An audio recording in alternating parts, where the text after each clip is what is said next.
All right. Well, Okay. Our we've not so high tech, not so live stream. yes, the not live stream today. We appear to have been too hot to This is handle for the internet. the dead So stream.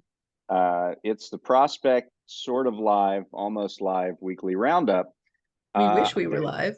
We wish we were live. I'm David Dayen, executive editor. With me, investigative editor Mo Tkacik. How are you doing? I'm doing great. It's Friday.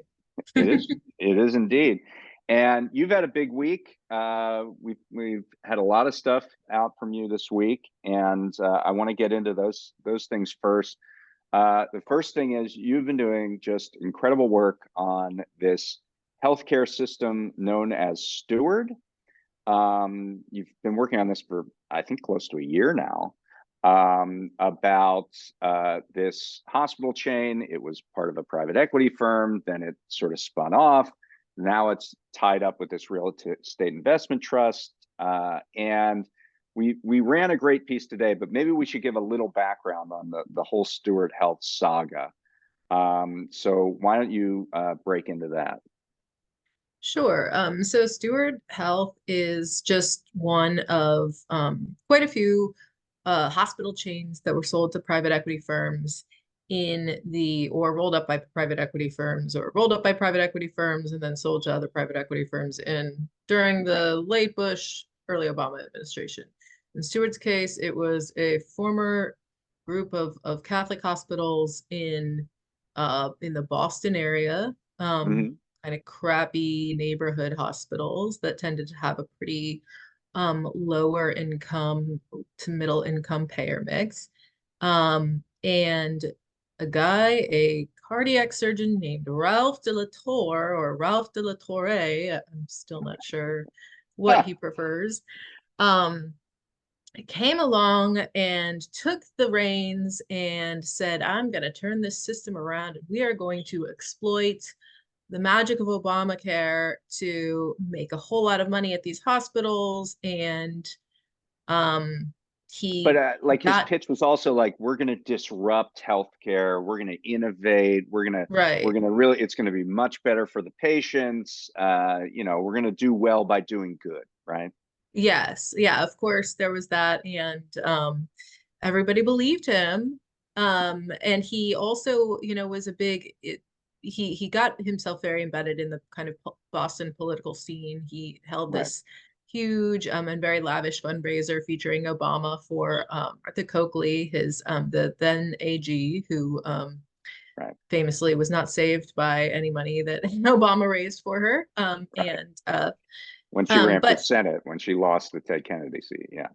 Yes, she lost to a guy named Scott Brown, who I forget what he was. I like feel like he had been in Cosmo in his youth. I That feel was like that was kind of his main that was like attribute. his claim to fame. Yeah, And it was like Massachusetts' first Republican senator, maybe ever, right? Or like yeah, yeah, since Reconstruction. I mean, yeah. it was Ted Cruz. so. In any case, Yeah, um, Ralph sold this hospital chain to Cerberus, a private equity firm that had not really done a lot of work in healthcare, but everyone was getting in on the Obamacare gravy train at the time. And Cerberus at that point was best known for having owned Chrysler, um, bankrupting it, yet managing to make, a fair bit of money. Cerberus is named for the three-headed dog that guards the gates of hell in Greek mythology. it's Um, ominous. It's certainly an ominous name. and yes, I think Molly Jong-Fast's dog is also named Cerberus. That's funny. And Steve Feinberg, the founder, was like Leon Black, a young buck at Drexel Burnham under Michael Milken. So another Oh Michael wow. Milken. Anyhow, Yeah. so Cerberus buys this hospital chain with Ralph, and they proceed to buy a lot more, smaller hospital chains, and a lot more smaller hospitals, um, They're up to like and 30, right? They got to about they 30. I think they probably got to 40 in all. I mean, they've Hmm. closed quite a lot of them at Mhm. this point.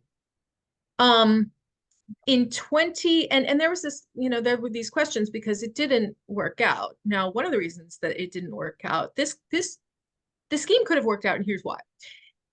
In a part of Obamacare, one of the many sort of like underappreciated or under scrutinized facets of Obamacare was this phenomenon called an accountable care organization. And the Right. accountable care organization, the idea of it was that it was supposed to allow doctors and hospitals and all kinds of other health providers to coordinate care more efficiently.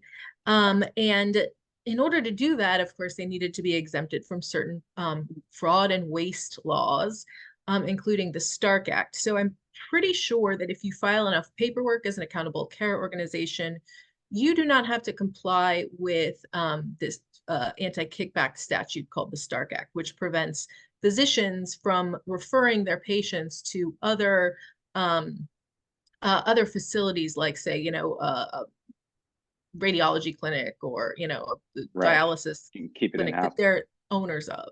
What was amazing about that is I remember, just take people behind the scenes of the process. I remember saying to you, well, wait, like they're not being exempted literally from fraud statutes. And Oh you yeah, sent me the website and it says of waiver CMS. from fraud. Yes, at Yes, the Center for Medicare and Medicaid Services website, it right. literally says waiver from fraud statutes. Yes, yes. So Like very uh specifically.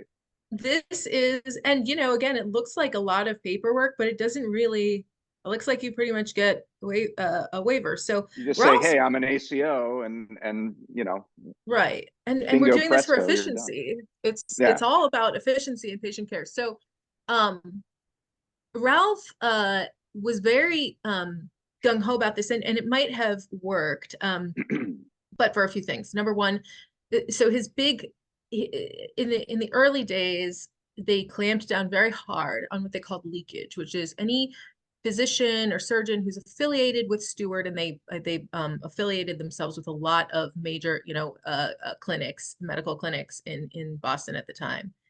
And if you referred a patient to a hospital for a procedure outside the Steward system, you heard back from Ralph, and it was a very he tended to retaliate against physicians. They would try to blacklist physicians, and this happens in places where the Stark Act is weaker, or before the Stark Act was passed, it was a huge problem with for-profit healthcare systems. If you, as a physician, exercise a little too much autonomy, you can find yourself blacklisted.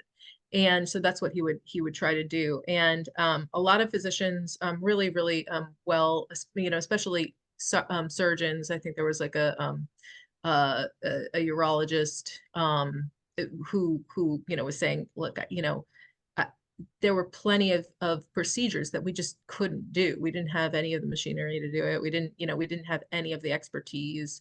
He was forcing me to kind of take all of my patients in-house for everything, even stuff that we had no business doing. So this was a problem, and there's been lots of lawsuits that have sort of documented this business model that he had. Yeah. Cerberus, however, it's a private equity firm, and private equity firms say that they invest money, but really what they do is they take out debt.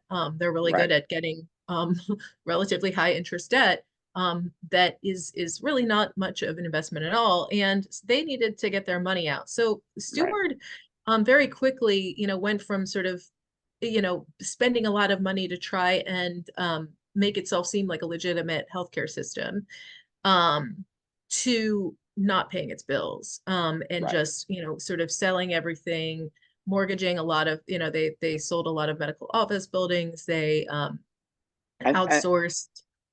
and then um two things happen, right? So right, then Cerberus sells out because private right, equity is all about a short-term holding of a portfolio company and then extracting as much cash as they yeah. can, then selling it out.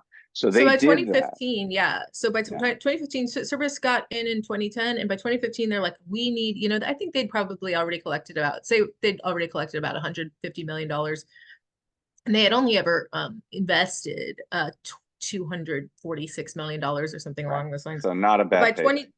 2015, they want their payday, and they figured a deal with this Birmingham Real Estate Investment Trust called Medical Properties Trust.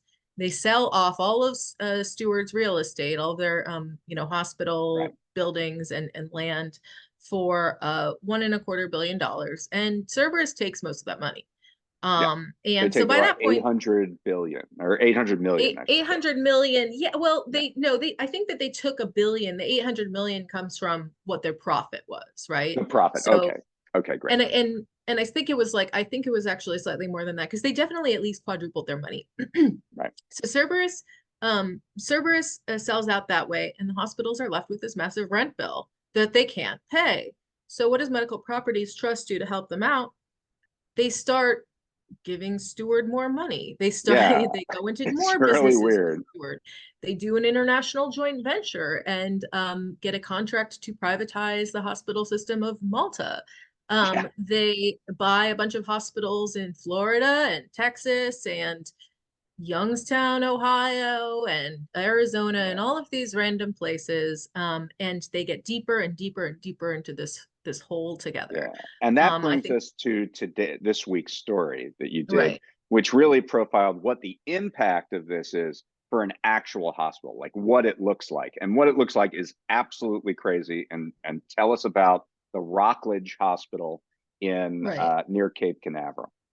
Yeah, so this is just one of Steward's hospitals. I think it's pretty representative of a Steward hospital, but it's just a little bit more aggressive. So Rockledge, 300 bed hospital, and it's the closest to the Space Coast. So I think that Elon Musk is actually building a new facility down there. There's a lot of engineers who are coming to work in that. It's got a booming economy, this area. But this is their hospital. It's got a massive bat infestation on the 5th floor. The ICU used to be on the 5th floor. They had to bring the ICU downstairs. And basically they say it looks like a MASH unit now.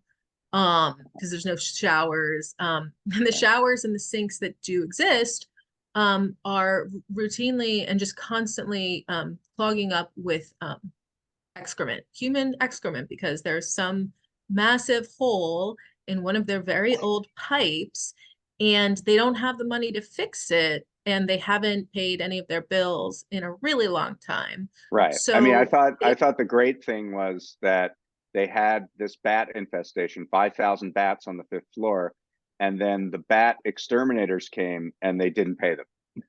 yeah, no, They they pay didn't pay them for the exterminators. bat infestation, and also, as it turns out, the bat exterminators, well, they're not exterminators, by the way. Bats are protected species, so I should let everybody know that Okay, they yeah. had to be No bats were evicted. harmed. Yes, they were No, no, evicted. yeah, they had to be evicted, which was a little bit so yeah, and because they didn't pay the bat for the bat eviction, they also haven't gotten any other vermin control. So there are dead rats in all of the in all Right. of the walls. Like, it's just the place. This is a The hospital, by the way. Just smell to be of this clear, this is a hospital hospital. is just insane. And it smells like sewage all over the place. They literally, I mean, like, if you can imagine, somebody actually posted on Facebook a photo of the ICU where her grandmother had just been admitted for a stroke, and it's got all of this black stuff in the drains, and then it's got this paper over it that's just don't use me, or there's some work orders. But nobody has been around to work on the plumbing because Steward doesn't pay any of its bills, and it hasn't really been paying its bills for some many Yeah. years.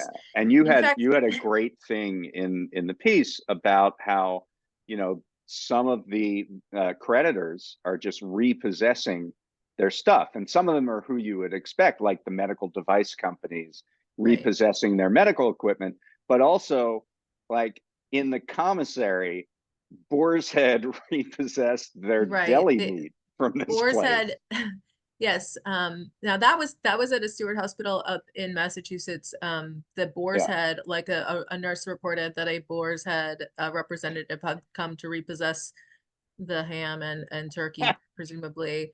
Down in Florida, the Pepsi guys came back to repossess their Pepsi, and I don't know if they were repossessed a Pepsi machine. It doesn't seem like the type of thing, but God knows, maybe It's like they repossessed. I get that a medical device costs a lot of money, but you Yeah. can't pay the $1.50 per can for the Pepsi, right? Like you have Well, no money and apparently. this is 2020, in Brockton, Massachusetts, a pizza shop cut off Steward because Steward just would not pay them until they owed like $10,000. Oh my God. And that's what, a lot of folks that I talk to say, look, Steward won't pay anyone before 200 days.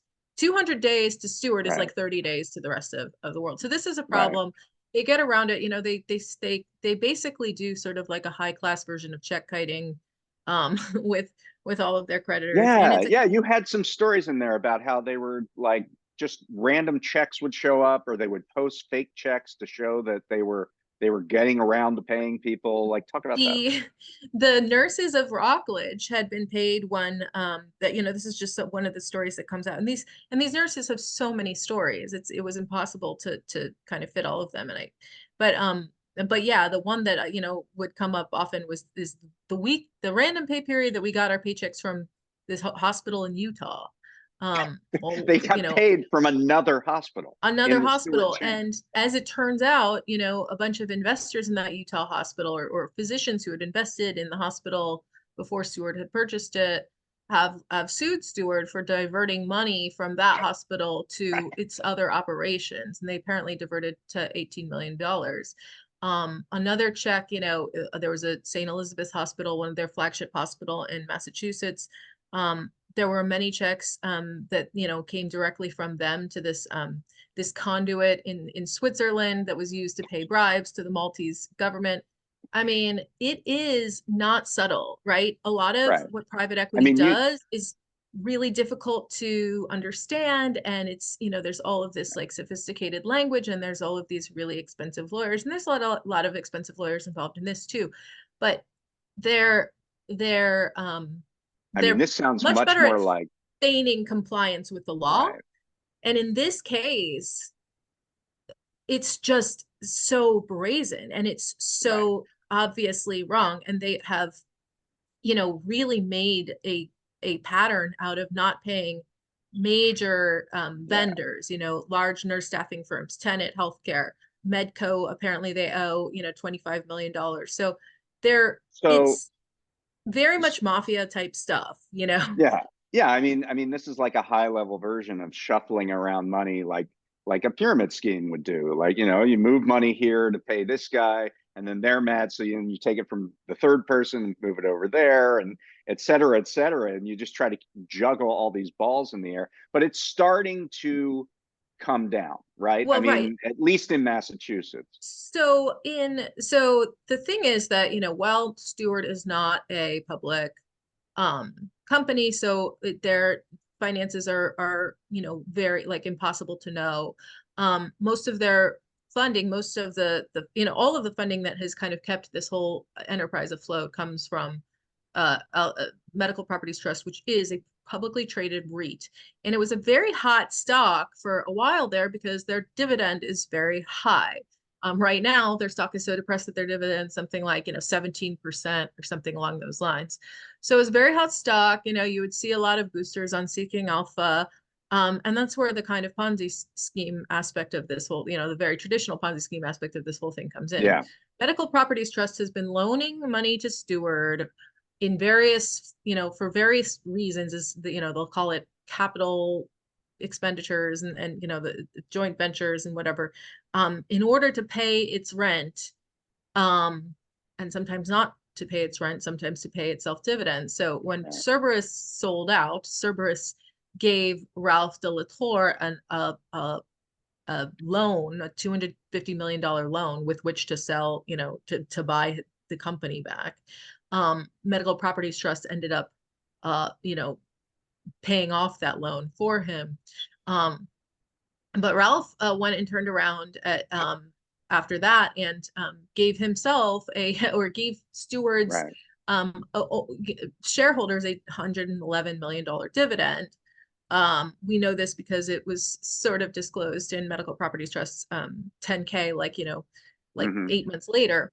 And what did he do with that money? Well, he spent $40 million of it on a massive yacht. And, then, various planes. I'm not sure if those were actually purchased by Steward or whatever, but he has quite a flotilla. One of my favorite parts of this whole thing was that the Boston Globe did a story about Delator and the yacht, and then they came back and did a correction. They said, we're sorry that we said that Ralph Delator has a yacht. In fact, he has 2 yachts. He has 2, and everybody had missed the second. Well, he calls the second a fishing boat. I mean, these are not normal yachts, too. It should be said. Like, these are yachts that have like 20 rooms. They're massive. They're massive. They like it's something that you would imagine Jeff Bezos having, and this random cardiac surgeon who is just a literal gangster. Where there's literal shit rising in the walls and the sinks of the hospital that he owns.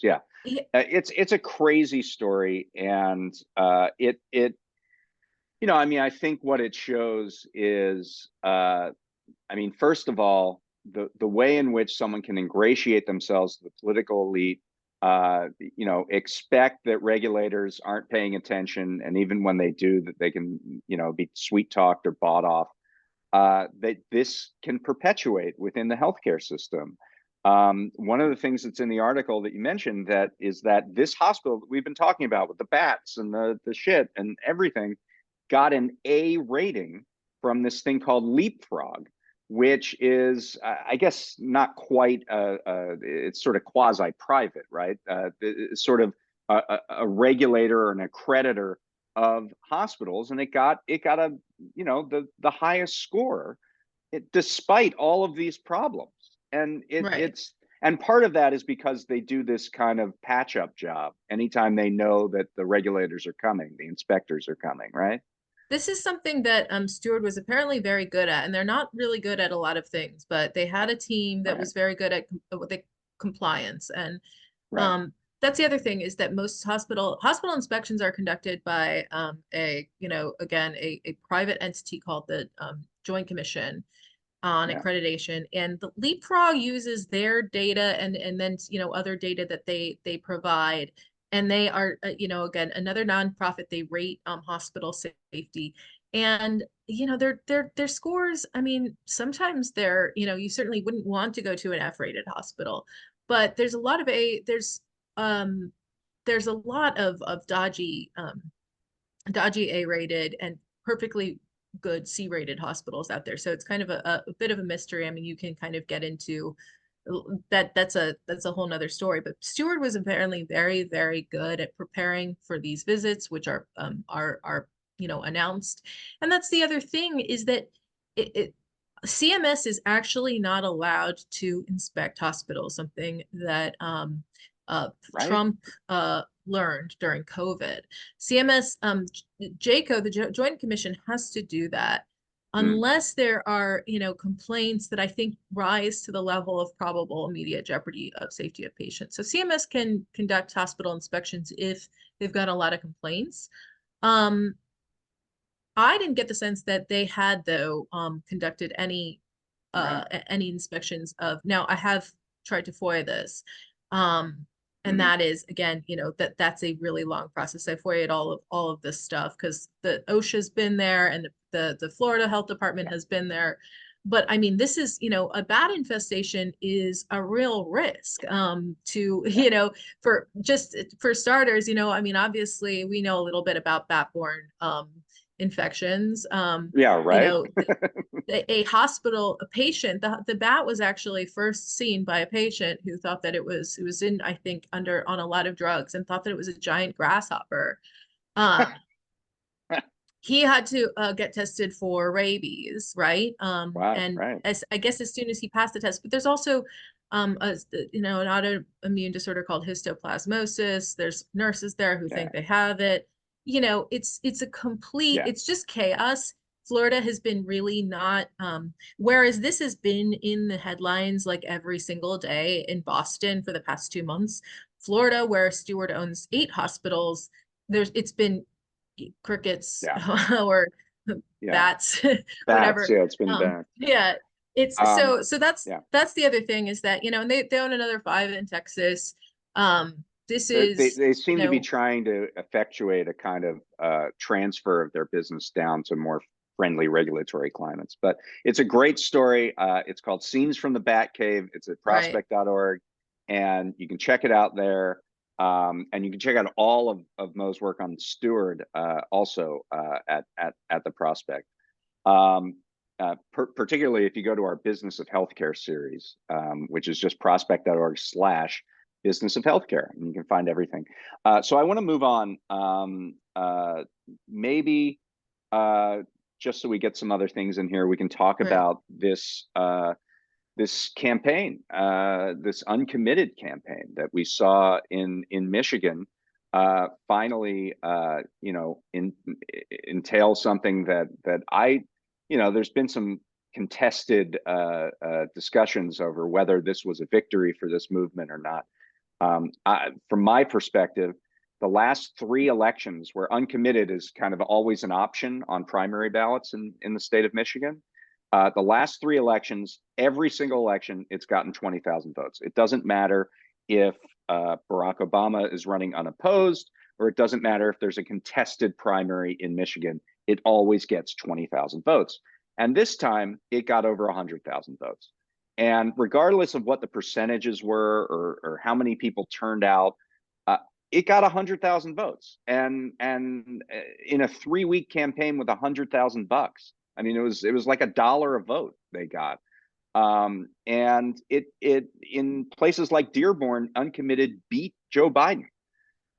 In Ann Arbor, it got 25% of the vote. In Ypsilanti, it got 30% of the vote. Those aren't heavily Muslim communities, by the way. They're just communities with a Even lot of young people.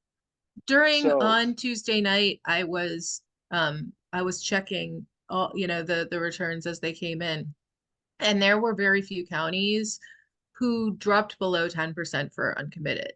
I mean, right. every county was right in that. There is a an important sliver, but a crucial sliver in a swing state like Michigan that wanted, that is plugged into this genocide and desperate to do something and desperate Um, to be heard. And yeah, I think that, that obviously Arab Americans are more plugged into that, but right. it really cuts across. And I think so. I hope it What's was a interesting to victory. I mean, what's interesting to me about it is that it's almost an old school transactional way of doing things. It's just saying, well, look, we're going to register this vote to say that we need you to listen to us and recraft your policies in order for us to help you out in the general election. It's like very old school, right? It's very transactional. And this is you hear a lot of sort of defenders, establishment types say, well, if progressives or XYZ wants to be heard, they have to join the political process. Well, they Right. did. This is exactly what they did. They joined the political process. And now, of course, the response is, well, not like that. This is hurting Joe Biden or whatever. So they've joined the political process, and they have said, we're a pretty crucial block of votes that you're not going to want to forsake in a general election, and you have to pay attention to us. And what's interesting now is that this started in Michigan. Obviously, there's a large Arab American contingent in Michigan, but it's not ending there. Uncommitted happens to be something that is on a lot of Democratic primary ballots. including Washington State, including Minnesota. And what was really interesting this week is that the UFCW, the United Food and Commercial Workers Union in Washington State, endorsed Endorsed. uncommitted. Now, this comes the same week that Lena Khan and the FTC file suit against Kroger and Albertsons merger, Yes, which that, is yeah, directly affects the UFCW. So right, this is not about that, right? They're not saying you're bad on union issues or something, and right. that's why we're going to endorse uncommitted. No, this is saying, like, look, we have a lot of members of our union who are directly affected by this, who are angered by this, who are frustrated by this, and you're going to have to pay attention to them. Yeah, I think that's a really good point. I mean, and that was really heartening to me. I mean, it's sad that it has taken a genocide to get the left, or the populist left, or who, whatever, the moral left, to try and do something to show its size, and show, to Yeah. put a little fear into the establishment. But yeah, I mean, obviously Lena Khan and a lot of what Biden has done, and that's what's so tragic about this whole thing. I mean, uh but Joe Biden, yeah, best president I've had until this. I'm Yeah. not gonna, the I mean, UAW. you can actually say those things at the same time, right? Like, you can look at the NLRB, you can look at the FTC, you can Right, look at the Consumer Financial Protection Bureau and say, this is a guy who's brought in people who have been willing to challenge power in a way that we haven't seen in right. a long time in this country. And at the same time, in foreign policy, where, the president has a lot of leeway, Congress really doesn't get involved as much, and the advisors are different, obviously, in the State Department and national security agencies. And he has backed this terrible tragedy and shows no sign. Even Macron, after the bombing of the people who are just trying to get a cup of flour, even Macron has called for a ceasefire now in France, and that Biden has stood, and from what I'm hearing, like behind the scenes, they are completely dismissive of this effort. They're saying, what are they going to vote for Trump and a Muslim ban? I mean, they're really, they have an attitude of, where else are you going to go? And it's really, really dangerous. I absolutely. I mean, I'm beside myself, and it's insane that they are doing this, because again, and it just shows you how utterly robotic and brainwashed this Democratic establishment is. Because, like, number one, like, anytime anyone says to me, "Oh, you think it would be better under Trump?" At least Trump wants to boss BB around. Like, at least there would Right. be some pressure from Democrats on Trump. I don't know. I don't think that Trump would be this cucked by fucking BB and a bunch of absolutely sadistic Jewish supremacists. Like, the the cabinet is, again, this Yeah. isn't my, is just the most. I mean, you want to talk about a basket of true deplorables. These people are the Unite the Right rally. That is Yeah. who runs Israel right now. The And the statements coming out of the far right in Israel are absolutely insane. I mean, No question. it is so unthinkable. And again, it's not just And young it's people, it's also not just Muslims. where this is going. Obviously, I don't think it's extremely negative for Israel's security itself. And we know where it's going. The very first settlements in Gaza are now being built. We're going to see the same kind of creep there that we saw in the West Bank. We're seeing settlers, you know, terrorize and in some cases even kill people in the West Bank.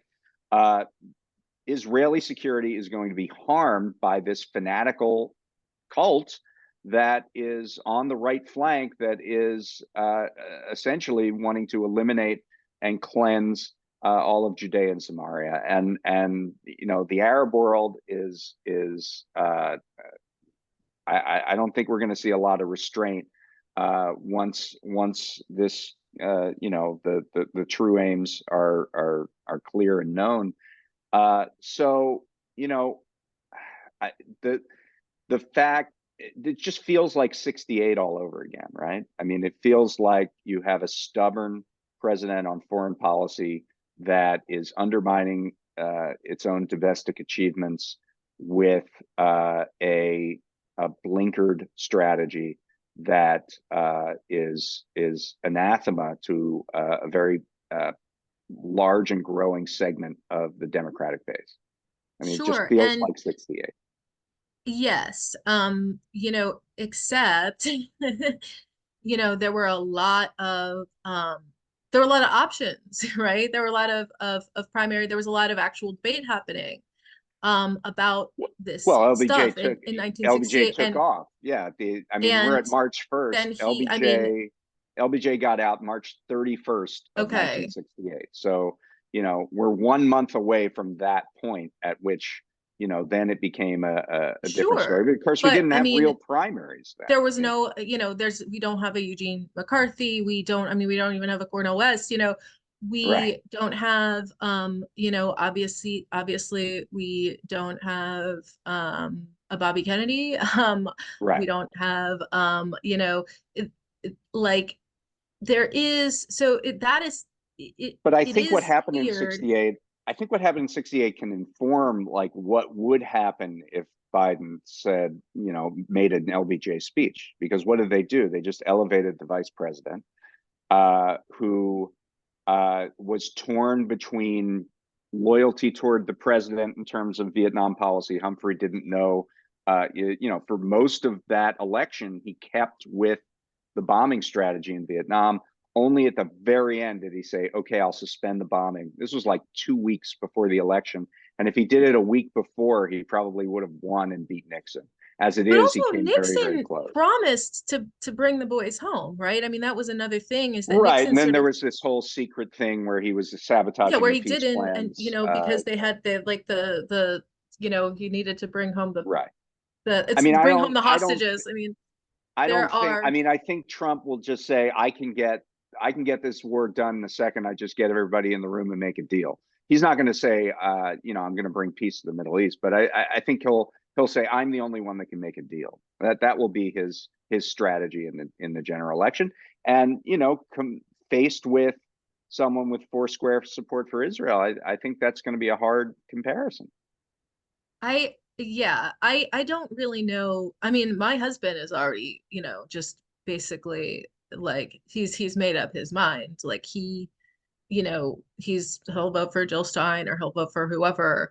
Um, I think that like this is just an enormous problem, and it's hard to understand what Joe Biden is thinking except nothing. It's hard to explain it other than, well, he's senile and is Well, thinking more about ice cream than he is about. just trying to come up with what is, to give the best version of his argument would be maybe. I mean, I don't think this is good. I'm not pushing this argument, but maybe he's thinking, Bibi's not really going to pay much attention to me. I think they downplayed the impact that the United States would have on the process.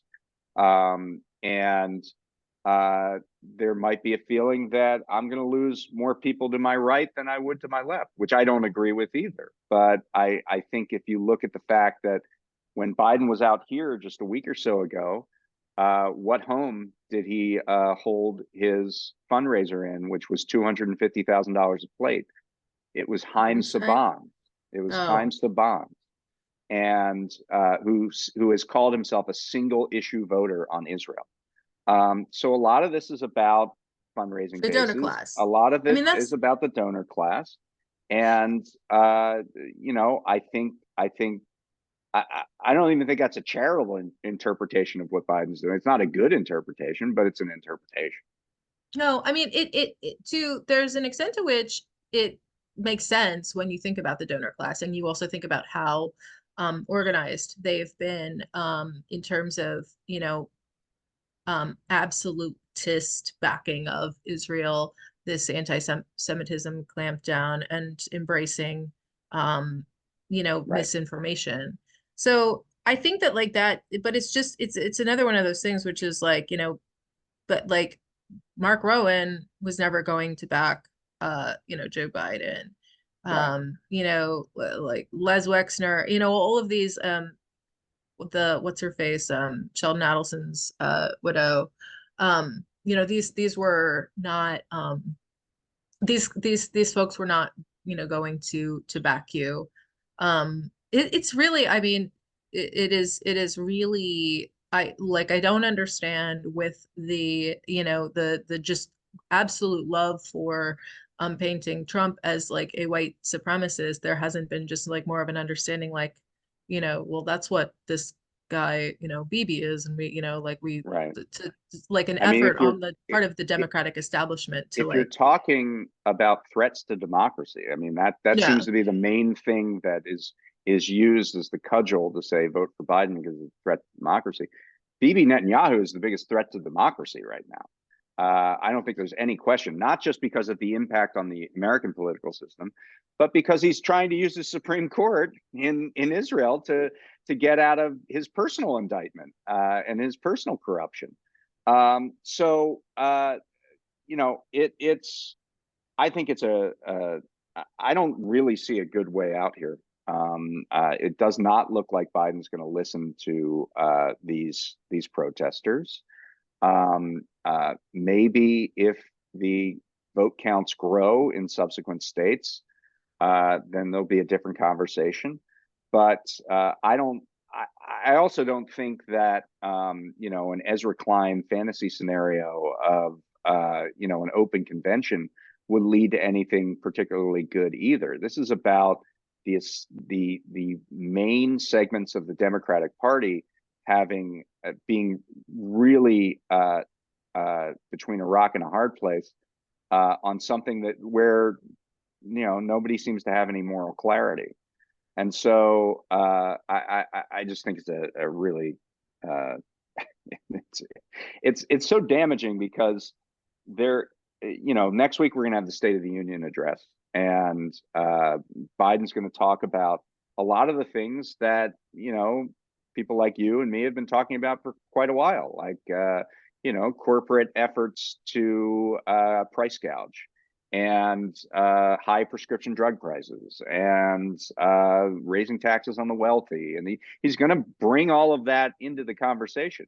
And then the conversation is going to hit foreign policy. And it's like all of the goodwill that could be gained by the Lena Khans of the world and the Jonathan Cantors of the world and the Rohit Chopras of the world, it just runs aground because of this decision and terrible tragedy. And the It's so tragic. doctors, I mean, I've been talking to a lot of doctors about this because obviously there's a Hmm. real groundswell of support among working physicians for reforms. I've written Right, about this Oregon law, and you know, right, as the healthcare system just descends into the bad cave.